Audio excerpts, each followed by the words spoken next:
Hey, party people, it's Jaime. Producing our podcast, Confessions of a Creative Director, is one of the most rewarding and fulfilling projects of my life. I can't believe I get to meet and talk to some of the most successful and influential creative directors from around the world. I'm thrilled by all the support and encouragement I receive from listeners everywhere. Now, as a fan of the show, I invite you to join my Patreon and become a supporter of the show. You'll help me cover the editing, hosting services, and maybe the occasional tequila soda for yours truly. If you've derived real-world value from my conversations with the world's best creatives, this is your way to help keep it going. Visit my Patreon and sign up to become a supporter today. You'll get access to additional content from the show and maybe even a few surprises. I'm looking forward to many more episodes, and I hope you'll come along for the ride with me. Visit patreon.com/confessions of a creative director to become a supporter today. That's patreon.com/confessions of a creative director. Thanks. This episode is brought to you by What's the Big Idea? An indispensable guide to becoming a kick-ass creative director by yours truly, Jaime Cabrera. Pick it up on Amazon and now available on Audible.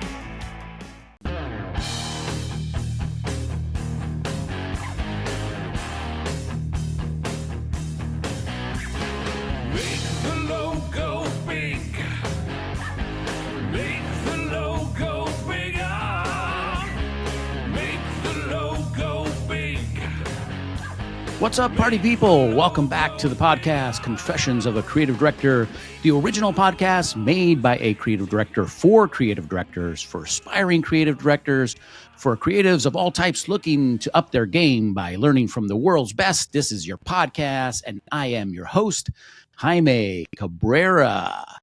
Happy New Year, everyone, and welcome to the very first episode of 2024. If you're an ambitious creative and you're thinking, this is my year, this is the year I finally go for this creative director gigs, then I want you to consider a few things. First off, if you haven't already subscribed to this podcast, to make sure you get notified of every episode. I have some great guests coming up, so you're not going to want to miss anything. Second, pick up a copy of my book, What's the Big Idea? An Indispensable Guide to Becoming a Kick-Ass Creative Director, which is filled with everything you need to know about the role of creative director, including tips and advice from creative directors from around the world who have been on this very fine podcast. Third, consider becoming a paid supporter of the show on patreon.com/confessions of a creative director, where you can get access to exclusive content like show summaries and more. Shout out to some of my very first supporters, Myron N., Christopher E., Kelsey R., and Jordan B. Thank you so much for being a part of making this show happen. And last but not least, check out my website, JaimeCabreraCreative.com, where you can sign up for one-on-one coaching with me. We'll start with a personal assessment and then design a customized coaching plan just for you. I'll link all of this in the show notes, so be sure to check that out. Okay, so on today's show, I'm thrilled to have one of the hottest creative minds in the industry, someone who is breaking all the rules of marketing and advertising and leading the brand Liquid Death. I know you've heard of them, to places few brands ever reach. I'm talking about the creative genius himself, Andy Pearson, who is going to give us a sneak peek behind the curtain of how he and his team continue to defy the norms of our business and create work that is truly memorable and ultimately effective. So without further ado, let's get into it with Andy Pearson, you magnificent son of a bitch. How are you? I'm great. I was thinking about how I would start the show, and it was a toss up between that or you creative genius son of a bitch. So one of those two. I prefer the way you chose, to be honest. All right, thank you. Appreciate it. Hey man, thanks for making time to join the podcast. I've been wanting to have you on for a long time, so I'm really happy that you made the time to be on the show. Of course, thanks for having me. I love talking. Yeah, I love talking Liquid Death. It's fun. Yeah, and we're going to talk about all kinds of stuff. And you know, I kind of just since the work that you're doing is so different and out there and cool, and the brand is so cool, I thought, well, we'll go a little off script here and just kind of free flow. I do have some questions, but I want to start off with kind of like, who the fuck are you, and what planet did you come from? Just kind of like tell us, how did you get to this point? Obviously, I was doing my research and seeing sort of your career trajectory, but how did, give us sort of the, the montage of your career and how you got to this amazing point in your career. Who the fuck do you think you are? Yeah, I mean, I'll start off from the very beginning. We'll go way back. It's like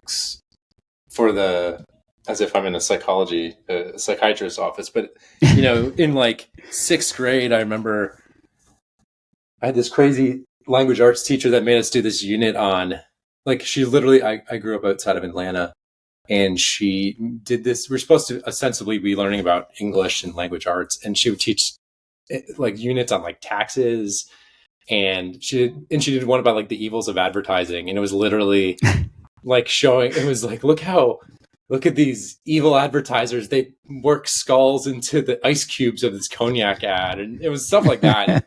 And it was so insane, the level of care that she was reading into these like dumb ads, and I just was like, that's really interesting. I love that people are paying attention to these messaging and reading things into them that clearly aren't even there.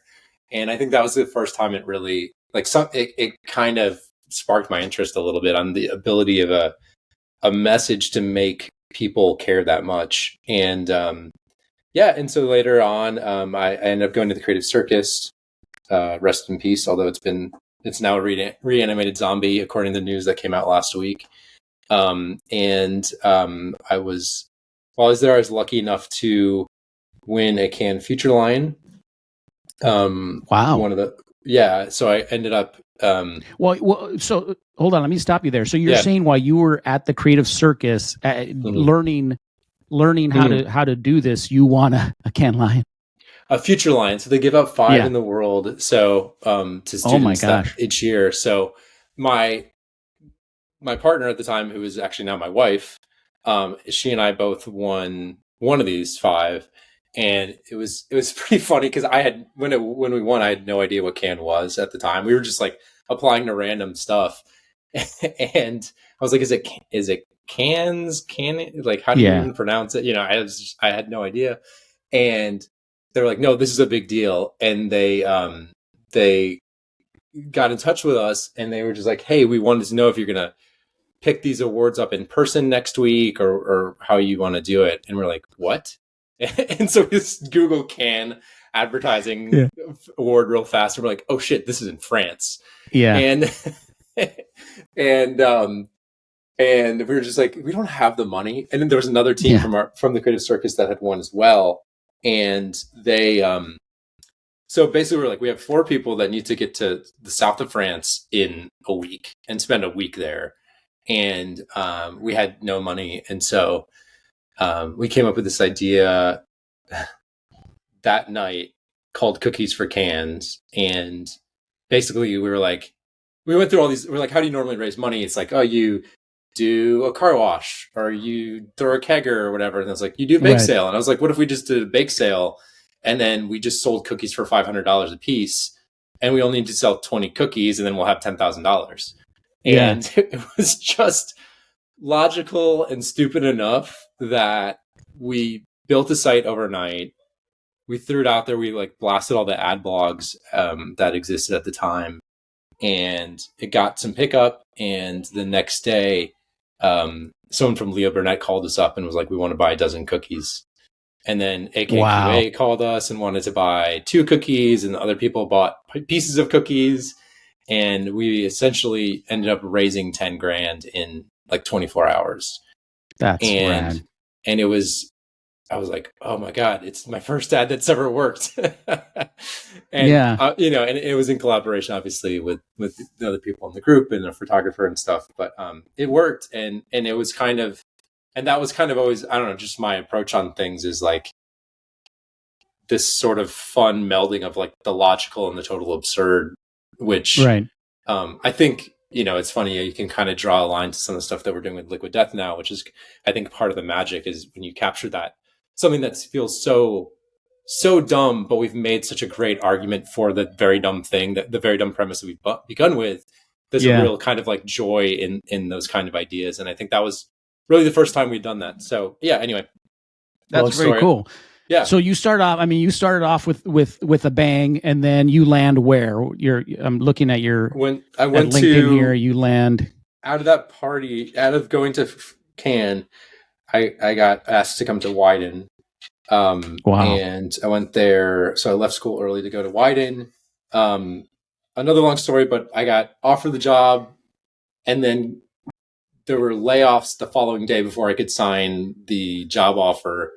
So I was offered a job that was then thus taken away from me the next day, and was in the wilderness for a little bit before I landed at Crispin, because they had seen the Cookies for Cannes thing there and had passed around the agency. And so I was at Crispin for about 5 years and really just learned everything from that place, all the amazing people there. And I mean, it was that education just cannot be replicated to be in that building with, when I was there, it was upwards of 750 people at one point, just in this warehouse out in the outskirts of Boulder, Colorado, with nothing else to do but make crazy ads and ideas and stuff. And, all some of my best friends and best kind of colleagues and everything that grew out of that all came from that time.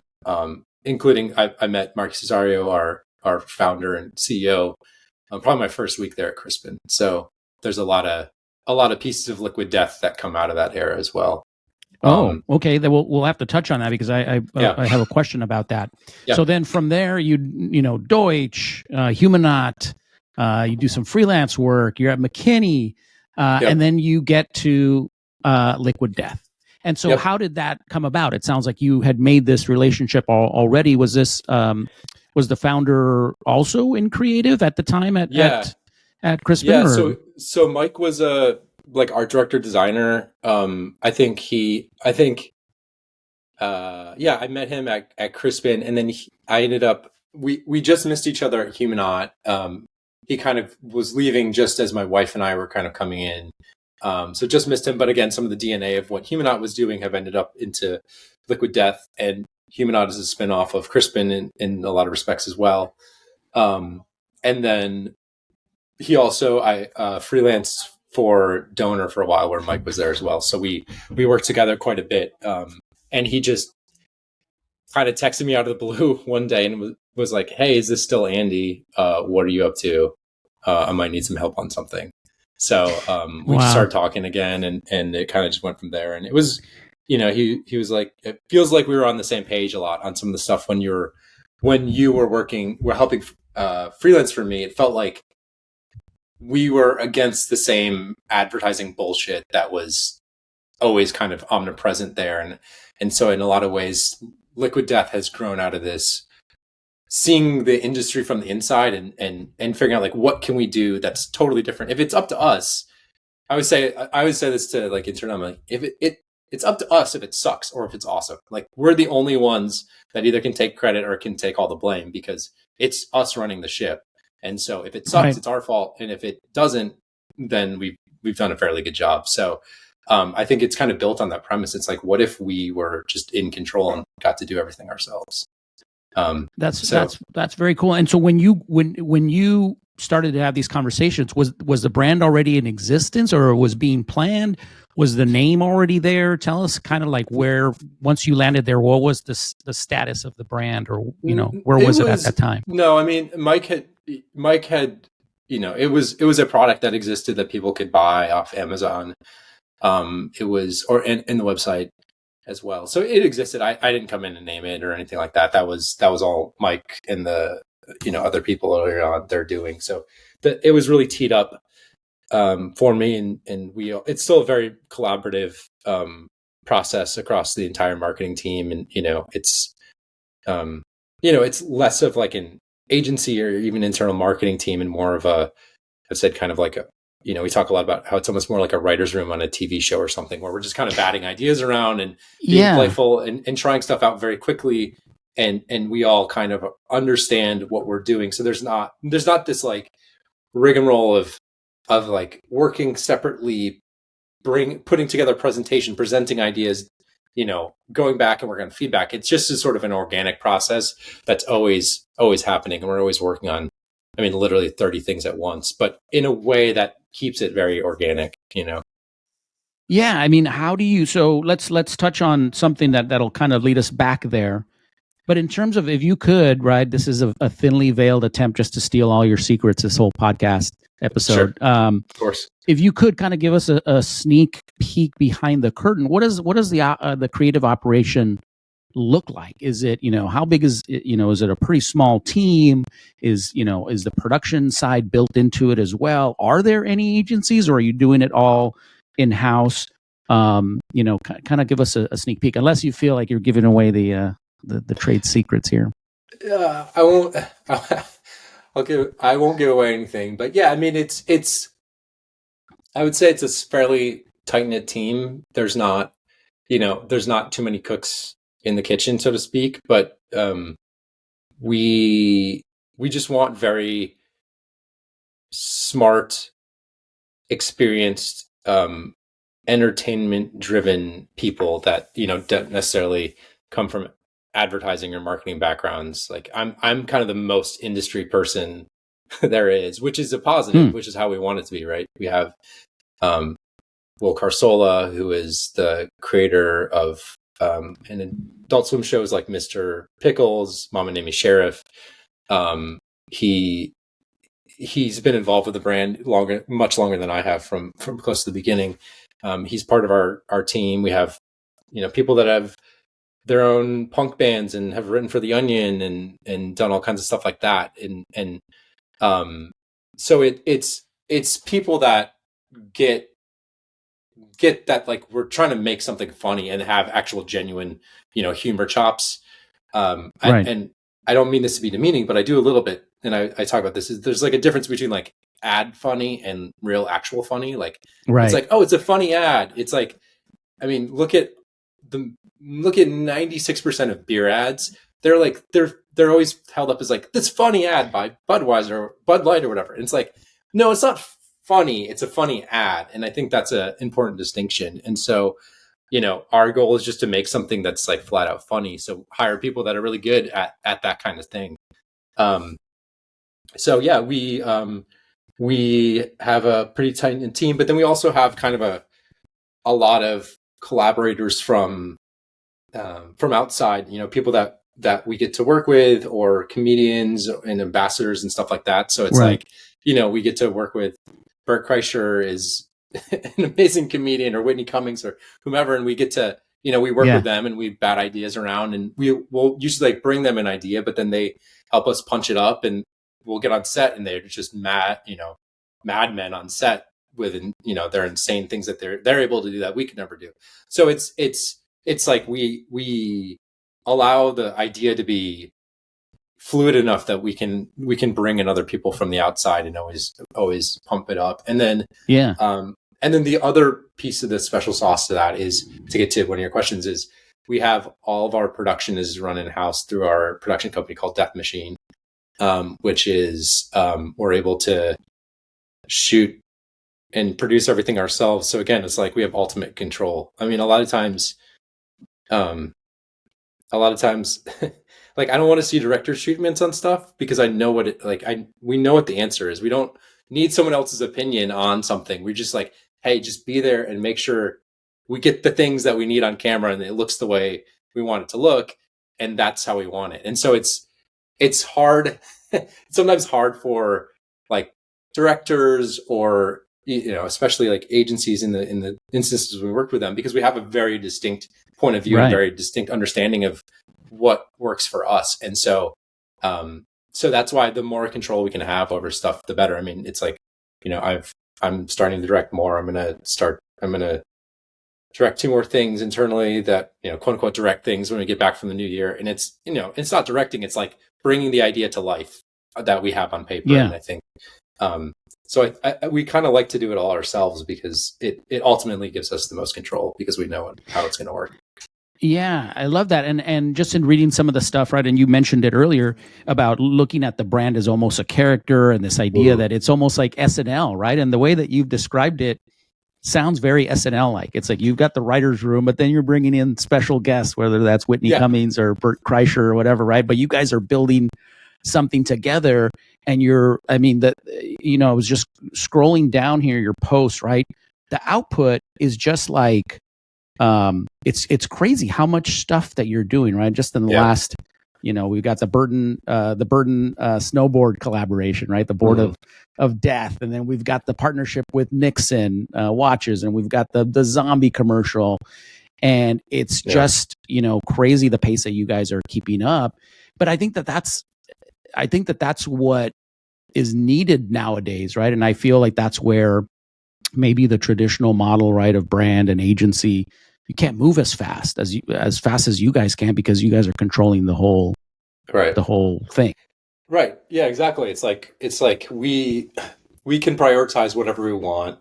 We can we have some it comes together so much more quickly when the people that are making it are also writing it and have, are in it day to day. And again, not a knock against agencies, but it's like when we get pitched by people and stuff, we have so much background and there's such a body of work that we're always drawing from, that it's really hard for people to step into that speed and that flow and that character that we've been developing this whole time. So yeah, it just becomes the way I like to think. I was saying to someone the other day, it's almost like a comedian's body of work, right? They kind of identify their specific genre of humor, and then from there you're able to keep riffing on that and keep finding material within that thing. But you're building this body of work, and essentially by piling more things on top of it, you're sort of evolving this world without I don't know, you kind of people expect to love the thing you're already putting out.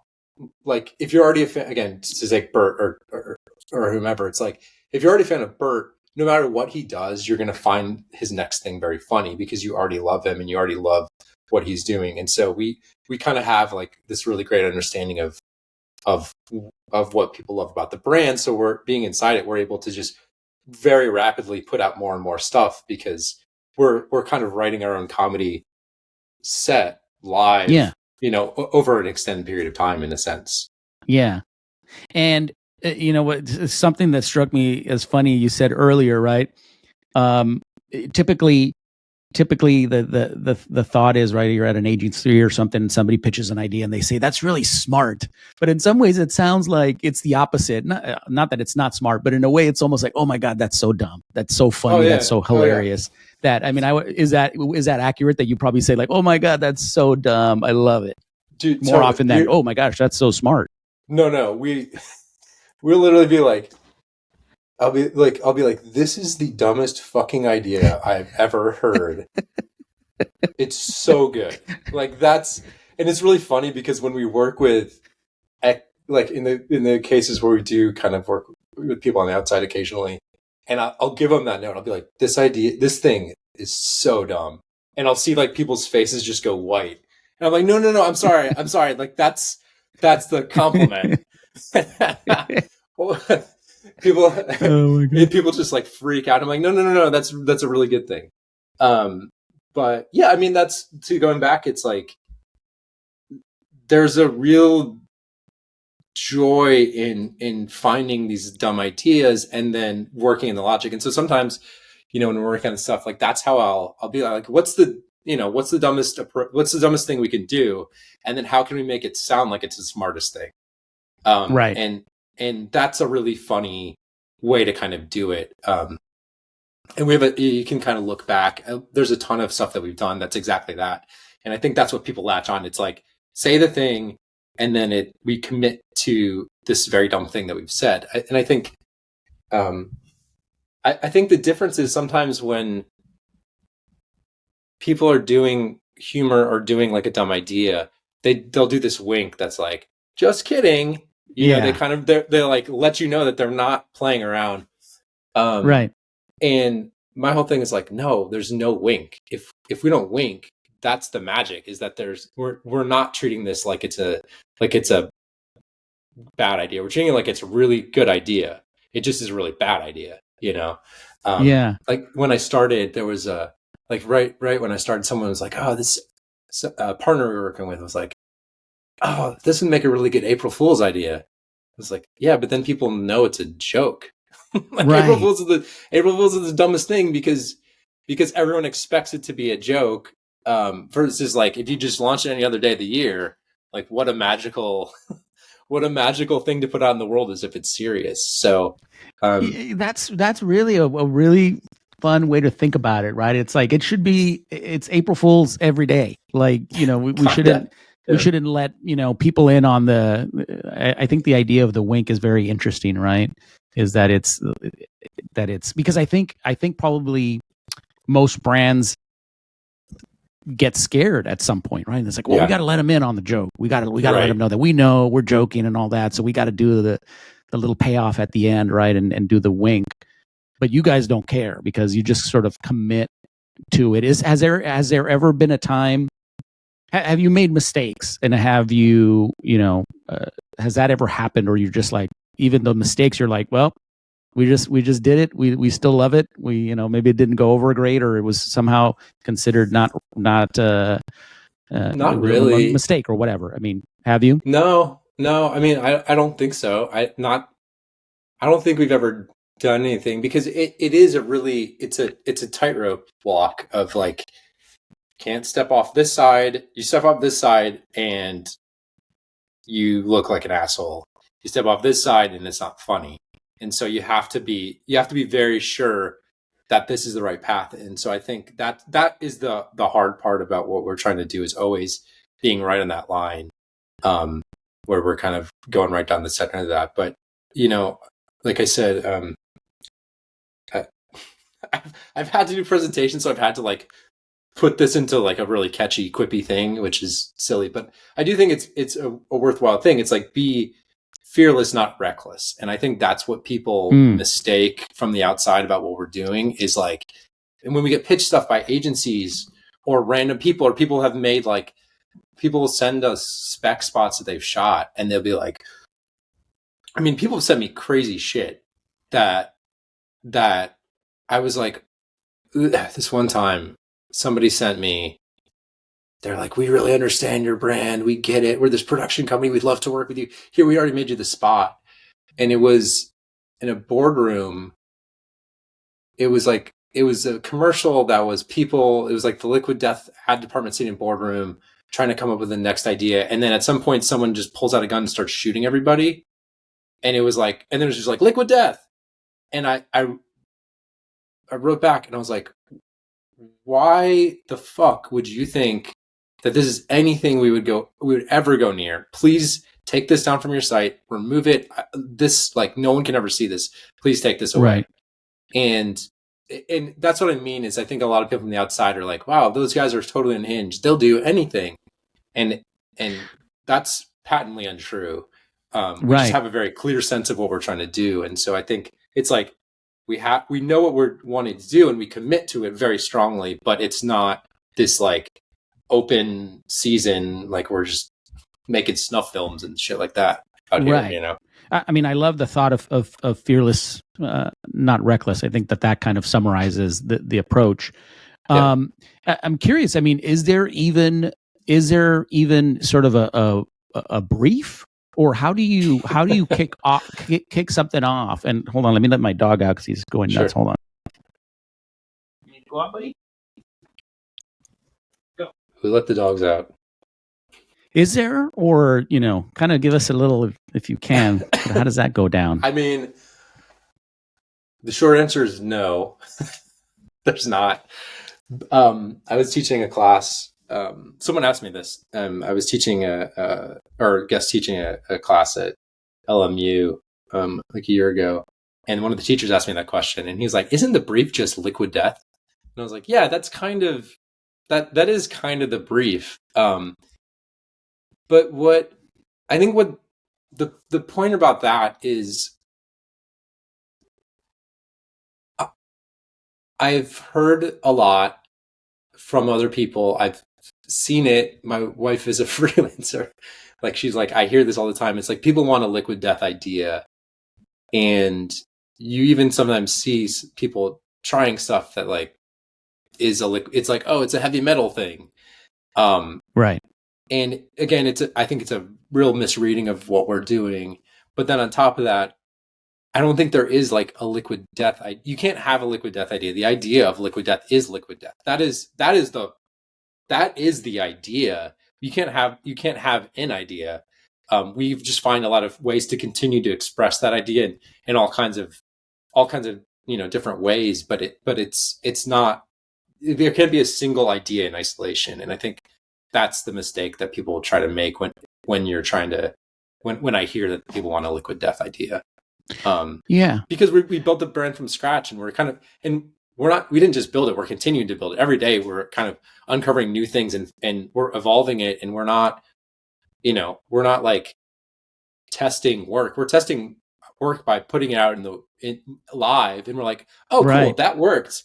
People like this. Oh, weird. This had this effect, this didn't do so well. Okay, now we learn from this. And so it's that idea of testing it live and then using that to apply to the next thing. Because to your point, we're putting out so much work continuously that's how we learn, not by like being super constipated over like the strategy of the thing. And it's like, oh, well, we needed to say this, or it has to, we need to make sure it has this shot or appeals to this. Like that's where I want agencies to all unclench themselves and like go with, and clients too, and everybody. It's like, we're all overthinking it. Everybody's overthinking it, and we're all suffering because of it on kind of like a personal level. And and like open up and have this freedom to go with it and see what works, and then try something new. And obviously because of our specific model and the way we approach, we're able to do that. But again, that's because we've developed the entire brand and our entire marketing operation to kind of support that sort of output and that sort of thinking. So I think I read somewhere where you were kind of talking about about the brand, and it was kind of, I think you touched a little bit on the brief and sort of guidelines, right? And how you sort of see a brand differently, right? You don't necessarily see it as fixed. And tell me if I'm not stating that right, but I thought I read that where you see it. How do you see it? How do you see a brand? Not just your brand, but Well, I mean, the way I've stumbled on, I think the cool thing about working at Liquid Death working on it is like, I'm constantly learning stuff every day. And it's this process of kind of uncovering what these little insights and things. And I think a while back, I was, literally my first like week here, I was like, I need to get it all. I need to like write it down in this deck so that I understand what we're trying to do, what's on the paper. And then if I can create all the rules and this little and it was more like a personal project, like a personal brand book for me, so that I could just understand the complexity and nuance of what was already there and what Mike and the team was already doing before I joined. And I tried so hard to make this deck for myself, and it was just impossible. I couldn't capture it all. I couldn't get it all down in any appreciable way. And anytime I tried to even like express some of that stuff in shorthand, it just felt so dorky and so inauthentic and so inert once it's down on a piece of paper. And man, I tried making that brand book again, kind of just for me, for like half a year probably, and I couldn't do it. And you just couldn't do it. I couldn't do it, and I was like, well, why am I trying to do it? And I was like, what am I going to do? And other people wanted it. Other people like partners were like, can you send us a brand book? And I'd just be like, no. But again, it's like, we make these brand books that we work on. That is a 120-page document that cost tens of thousands of dollars and months of time, that becomes a PDF that literally sits in someone's folder and no one ever opens it and no one reads it. And that's it. I mean, that's the unfortunate truth about that stuff. And so at a certain point, I gave up, and I kind of came back to this later, and I was like, the brand should be more living. And in fact, when, we live on social, the world lives on, Instagram and TikTok and all these other places. And we thus the brand needs to fit within that world. And that world is made up of, real people and real interesting stuff. And it's not made up of brands, and it doesn't have these rigid rules. And I kind of started thinking again about less of a brand and more of this character that once we can get inside of it, again, going back to the writer's room analogy, it's like we just write for the character, and you just think about what, given this situation, what would this character do? And so Burton's a great example. It's like, cool, we're going to do something with Burton. It's like, well, what would the character of Liquid Death do? And it's like, well, we'd make an unrideable skateboard, an unrideable snowboard that could literally kill you. And it just looks like a coffin. And it's called the Death Trap. And it's a very easy way to get to that thing. You don't go through these rounds of, I always talk about being in the creative wilderness where you and your partner are sitting there staring up at the ceiling for days on end, trying to hope from this creative manna to fall from the sky and drop on you miraculously or whatever. It's like, we have this very fast, we're like, well, I don't know, what would we do? And that's the other thing that I've kind of started doing is asking ourselves as we're working on stuff. It's like, what would Liquid Death do? Not what could we do? Because I think as a creative and a strategist and in general, you're like, well, what could we do? And you're like, well, we could do this. We could do this. Here's an interesting technology. We could do this. And you're kind of always starting from this place of we could do this thing. And I think we're now what would, meaning there's a single answer. What would Liquid Death do? And you look at this from this kind of outside perspective. And I mean, the thing we did for Call of Duty, we came up with that idea in half an hour. And then we wrote the script in probably another half hour. And now we're like, cool, let's just do this. There's a right answer to stuff when you think about it that way, And it really, I mean, in your mind, is it kind of like a feeling when you get to that point that you just have you have an understanding almost within yourself, yes, that's the right answer. It's kind of more of a feeling. It's not I don't know if it's so much a feeling. It's we've been doing it we've been developing this character, and we kind of, by working day in and day out, it's like, oh, well, we do the social posts too. So we know some of the funny things that we do in captions, and we mess with people by this. And, we kind of prank our followers by writing this in the caption. We have all these interesting levers to pull as the brand and the tone of voice that we speak in. And so I think because we're doing that day in and day out, it just, again, it's the writer's room analogy is great. If you're writing on a TV show, and you're writing for The Bear, and it's well, what in this episode, Cuz's car gets towed, and so what would he do? And he would go down to the impound and fucking lose it on someone. There's only one answer, so like you said. There's a single answer, right? There's a right answer in that situation because you know what the character does, and so that's kind of the fun. Is we'll just be we'll kind of bat some stuff around and be like, that's the answer. And we're like, cool, we'll just do that, and then we move on to the next thing we're doing. And so there's not this consternation or even pitching of ideas or presentations. We just sort of generate something, and then we go yeah, that feels like that's the right answer. And then we're sure enough that we can, and at that point, we're sure enough that we can go off and write the script and make it funny, that a lot of times we'll pitch stuff to people without any scripts or anything. We'll just be like, hey, here's the thing. We'll make a funny video around it. So there's no one's buying and no one's buying the idea based on how great of a line we've written or whatever. We know that we can get it there. And so that's another part of that kind of, I think, confidence in knowing what we're doing as well.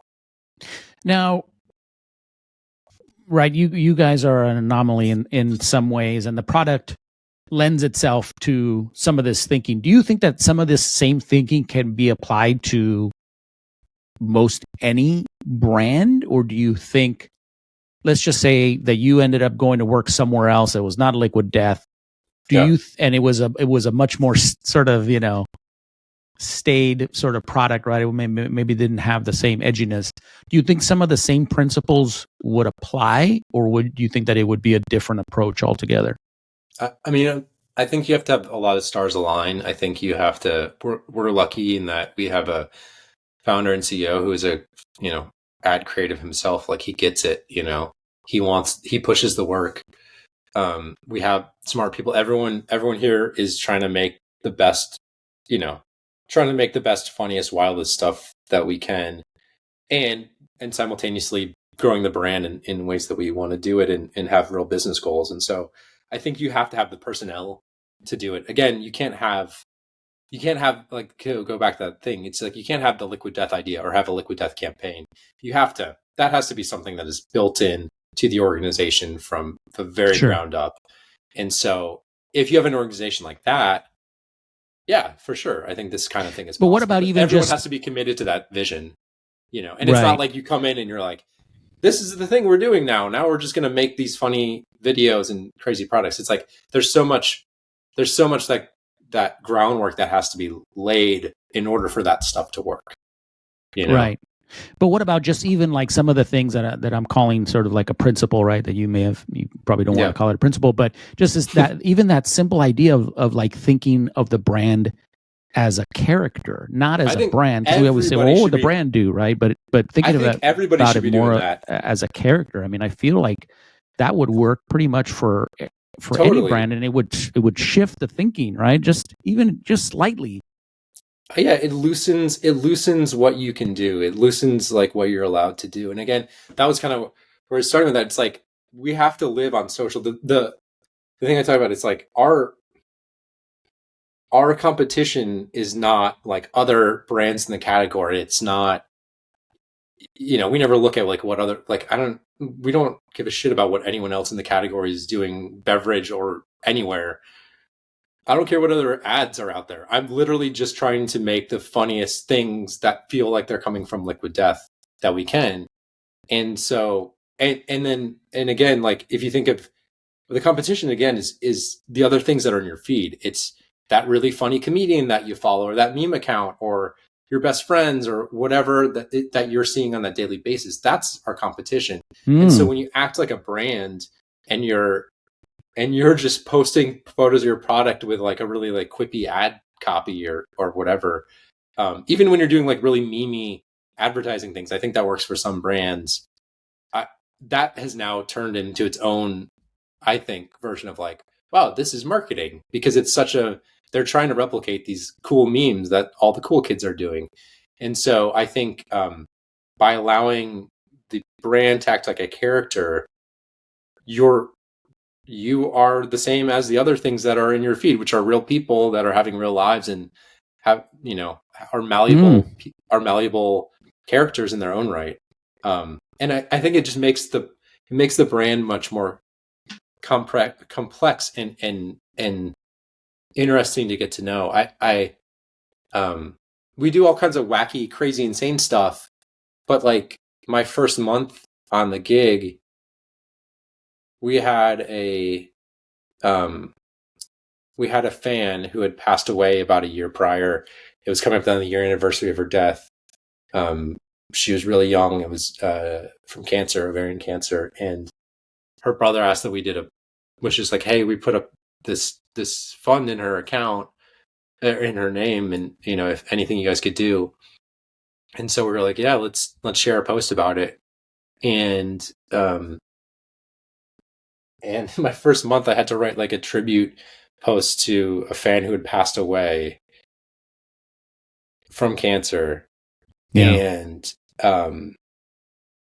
it was really hard to do. Yeah. But because it came from us, and it had to be like funny and heartfelt and respectful, but also it had to do all these things in like 3 sentences. And it was probably the hardest thing I've ever written. And it was so meaningful. I remember like we posted on a Saturday, and it was in my backyard, and I was like reading the comments coming in, and it was one of the biggest things that we had done that we did that year. Not to make it about numbers, but it was just the reaction to this post was so intense, and all these survivors and people who knew people were getting involved, were jumping in the comments and commenting, and I literally just started crying in my backyard reading this thing that was like clearly touching to a lot of people. And I think about her a lot, but I think it's a really cool example of how, again, like a character can be really surprising and can mean a lot of different things. And it's why the most compelling characters, the Walter Whites, are compelling, because they are complex and they're nuanced and they have all these weird, surprising things. And the best part of a character is when they surprise you, not when they do the same thing that they've always been doing the whole time. And so I think when we allow space for that in brands, or what I'm saying as like characters, like that's where they get really interesting. And so I think we like to show all these different sides of ourselves, because it makes it feels genuine. It feels genuine to us. I mean, it's the way we're real people making the brand. We're not some like brand guideline, just, robotically putting shit out in the world. We like are real people making the stuff. And so I think that's what makes it feel organic and human. So that's kind of my whole, because a brand characters. I love that. And I feel like I saw that. And a brand probably couldn't do that, or would have done it in a much different way, right? Mm-hmm.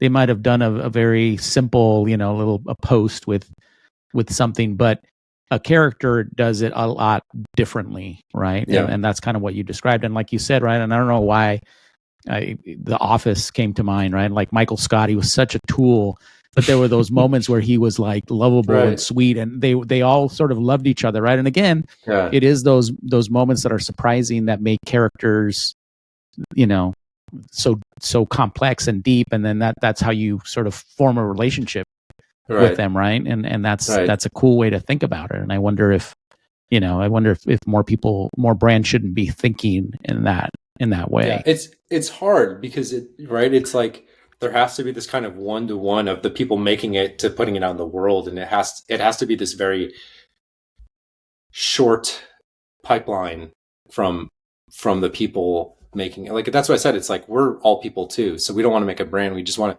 to the brand is kind of more just a reflection of all the things that we like and we think is funny and we want to do. And so I think that's the other cool thing about it. It's like it's this weird amalgamation of everybody behind it making it. It's not like some brand book that we all came in and we're like, this is what we do, and we say this word and we don't say this word, and our logo goes like this and our logo doesn't go like this. We have, I think I would say we have two logos. Like, we just straight up have two logos that we use whenever we fucking want, and there's no rhyme or reason behind it other than we think one makes more sense on here and the other makes more sense on here. And like, that's how it should be. We should give ourselves creative freedom to make those decisions, and not have to like justify it all the way up the chain of command on something and then across to somebody else somewhere else. But I also think that I don't know if it's the effect of social media or just the speed of everything. But I also think that consumers they don't give a shit about some of that stuff as anymore, or maybe like they used to, right? Like logo usage and like, oh, that's wrong. They don't care. Do you think they cared about it before stuff, though? I think maybe. I don't know. I feel maybe it was like they wanted a little bit. Well, no, I guess what I mean is they expected the brand to behave in a certain way, and maybe if they saw a variation, they were sort of put off by it. But now, because of the speed of social, by the fact that you said, everyone's a content creator, everyone's making their own stuff, that I just feel like maybe it's gotten less important, and sometimes we spend so much time on that and so much money, right? And does that make sense? Do you think? I mean, no, totally. That's kind of what I've been saying. I think like as we need to give ourselves license to play around more and to be, again, more fearless, not reckless. Like, I think it's this balance, right? I think like we need to it's funny. I've said this before too. It's like the ad industry is its own worst enemy. A lot of times we like to all complain about stuff, but like this great example is I'll get pitched like out of the blue. A bunch of agencies will always, like LinkedIn me and be like, "Hey, we've got a great idea. We'd love to show it to you." Right. Like, yes, but please don't put it in a deck. Like, give your art directors and designers the week off, the night off, whatever it is. Don't make them stay up late. Just put in a Word doc. I'm a creative. Yeah, I can visualize and it. you can literally tell me in a sentence, and I can tell you whether it's a good idea or not. And every single time, except for one, I've had every agency will come with like a fucking like 30-page deck with all these comps and setup, and they always are like, "Sorry, I know you told us not to make a deck, but we couldn't help ourselves." And I was like, right. I'm always like, "Yes, you can. I literally was trying to help you, tell you not to spend your time doing this, and like be kind to your people, give and don't be so precious about the ideas." I think that's kind of the thing, is like we're all so precious about ideas, and and if we stop being so precious about presenting them and that whole process, I think we'll actually find that it can be more collaborative with the people that we're presenting to and the people that we're bringing work to. And I think that's what we want. At least that's what I want. I want someone to be like, here's an interesting idea. Boom, boom, boom. And I'm like, cool, that's fun. But what if we did this? And let's start building from there. But only one agency has literally ever started with just a Google Doc. And they're like, hey, we heard you. Here it is. And I was like, thank you. And they got farther. And I will say they got further with us than anybody has ever gotten doing that. Because I was like, cool, let's work on this idea together. Not like have you present an idea that is not going to work. From like the jump. Like people will be like, here's the idea. And like the first page, I'm like, yeah, this is way off what we would ever do. Yeah. Like, and then you put all this work into this thing. So I just think like as an industry, we got to get better about that stuff, and we have to evolve. Yeah. And I think that it's almost like I'm with you, right? I prefer to start working with like a premise, right? Mm-hmm. Like what if, what would it look like if this happened, as opposed to the whole thing being written out as a script or whatever. It's like, well, this is the funny thing. Like what would it look like if, we did a collaboration, like just like you said, a sentence or two. But I think we're just so caught up with, it's got to be, it's got to be five pages, and there's got to be a strategy set up, and there's got to be, charts and all, and stuff, and then 10 images that show the idea. Right. Yeah. What do you foresee? I mean, like, what's next for the brand? Right? Do you, in some ways, besides being the character, right, seeing yourselves as a character, do you also see yourselves as being just like content creators? Like, is there a time where, and maybe you've already talked about this, but is there a time where it's like Liquid Death starts releasing, movies or TV shows, or where you sort of evolve the brand, almost like a Red Bull, maybe? Yeah, we've always thought of ourselves that way. I do. It's like we're a entertainment company that happens to sell healthy beverages, not the reverse. I think again, it's like when you approach it that way, it's like, cool. Our product, I'm like, our product, we have at least 3 products, which is, the water and iced tea, the merch, which we have a crazy merch business that's doing all kinds of gymnastics and insane, funny, hilarious things there. And then the third is the just content. And I think content is one of the products that we make and we put it out. And, we want to be doing more and more of that. There's not a reason why we need to make the videos we make. It's sort of more, I don't know. It's more just content to kind of throw out and give people a laugh. And when you approach the work like entertainment versus an ad, you have a much different set of parameters of what you're trying to do and what you think it needs to do. And so I think that framing is different. And we've already made a movie. It was before my time here, but we have a feature-length horror movie that dropped in 2021 that was out. Oh, wow. Yeah. It's on Amazon Prime. It's called Dead Till Death. You can watch it tonight. And That's I think right. it's actually it may be fully up on YouTube for free now. But yeah, I mean, we do stuff. I mean, we put out 3 albums. You can buy the vinyl of them on our store. We're going to continue to put out more and more entertainment like that. And so, yeah, plenty of more exciting stuff ahead.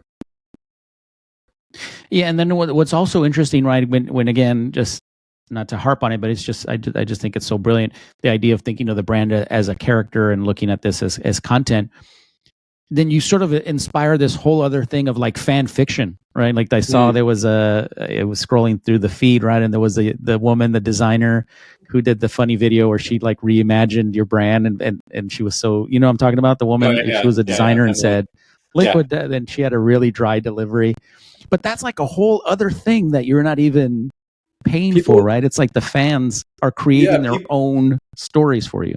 People see us, and I talk about this too. I think the brand is inherently interactive. I think like by nature of the can, the way it looks like a beer. When you're people want to talk about it, they want to interact with you, they want to ask questions, and so the product itself is really interactive. And then on, like I said, with our fans on social or wherever we're doing, we mess with people. We write like super sarcastic captions, or we straight up, try to punk people out or whatever it is. And people see that and they pick up on it.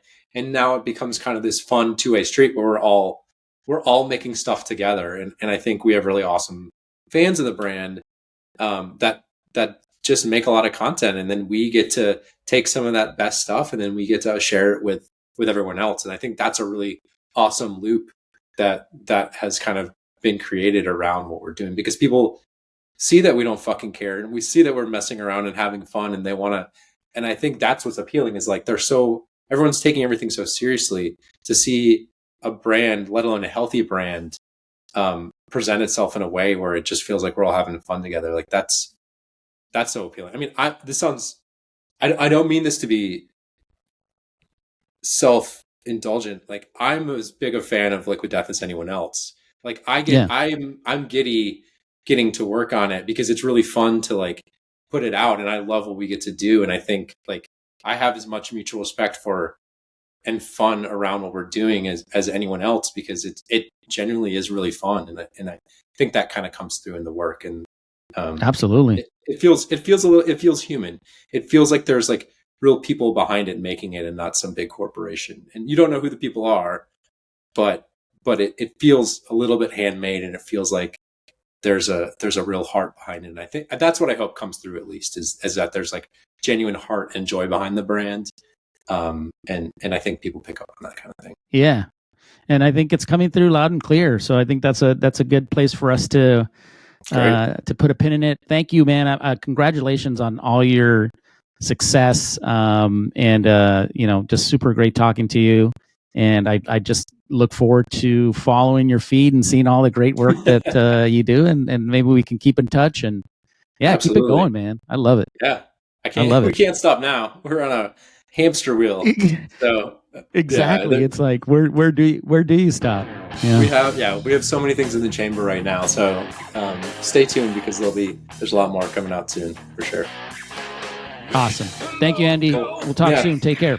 Thanks for having me. Okay. Happy holidays. Yeah, thank you. And that's going to do it for the very first episode of 2024. Thanks to my very special guest, Liquid Death's Andy Pearson. Man, I hope you guys enjoyed that conversation as much as I did. Hey, listen, even if we're not working with brands like Liquid Death, I think a lot of the stuff that Andy shared is applicable to any brand. It'll help us to kind of elevate any brand we're working with and take it to new levels just by thinking a little bit like Andy. What would Andy do? So, all right, well, that's going to do it for today. Be sure and check out all the things that I mentioned at the top of the podcast. You can find all of it on JaimeCabreraCreative.com. All right, until next time, peace, love, and creativity. Happy 2024. See ya. Bye.